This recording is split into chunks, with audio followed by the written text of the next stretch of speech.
L'homme réflexif de sa génération, viteur de valeurs, celui qui déteste les écritures religieuses et honore toujours ses ancêtres. Je m'adresse à tous les Africains, tous les adorateurs de n'importe quelle divinité. Nous les Africains, nous ne sommes pas malheureux, mais notre mentalité nous a rendus malheureux. Et ce malheur devient une malédiction pour nous. Et nous sommes devenus des malheureux dans la malédiction, mais par la grâce de nos ancêtres, tout changera. Et par l'effort des hommes éveillés africains, la dignité d'Afrique sera restaurée. Voici la faible mentalité de celui qui est né en Afrique qu'on peut appeler un Africain. Voici comment nos parents nous avions traités et nous aussi nous traitons nos enfants de la même manière. Tout d'abord, l'école que nous allons aujourd'hui fait partie de la colonisation. Les enfants africains doivent aller à l'école pour apprendre les choses étrangères, pas les choses qui concernent son pays ou son continent.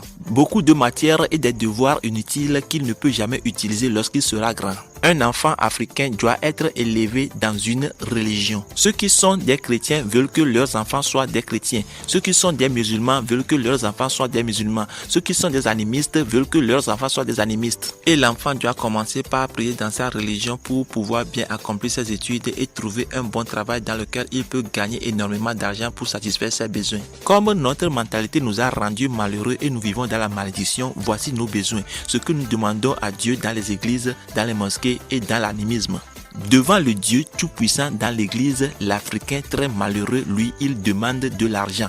L'argent qui est déjà fabriqué au lieu de travailler pour gagner.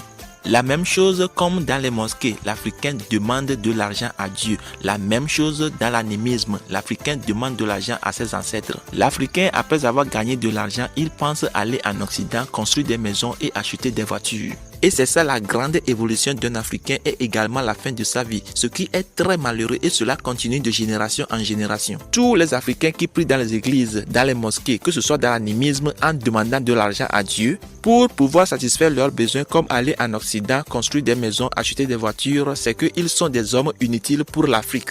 Ce sont eux qui ne veulent pas l'évolution de leur continent Afrique. Ils sont les destructeurs de leur continent. Au nom de nos ancêtres, grâce à nous les hommes éveillés d'Afrique, nous allons quitter cette classe. Comment pourrons-nous sortir dans cette classe? C'est que à partir d'aujourd'hui, nous allons commencer par demander à nos ancêtres de nous donner l'esprit de la fabrication. Comment fabriquer des ordinateurs, des appareils téléphoniques, des télévisions, des vélos, des motos, des voitures, des avions, des bateaux. En tant qu'un homme utile de l'Afrique, c'est ce que nous devons demander à nos ancêtres de nous aider à les fabriquer. Demander à nos ancêtres de nous aider à bien construire tous les pays de notre continent. Avec la stupidité et l'ignorance, l'Africain prie à Dieu de l'aider à quitter son continent, ce qui est très malheureux. Après tout, il demande à Dieu sa protection pour pouvoir vivre pendant longtemps alors qu'il est inutile pour son peuple. Je suis l'homme réfléchissant.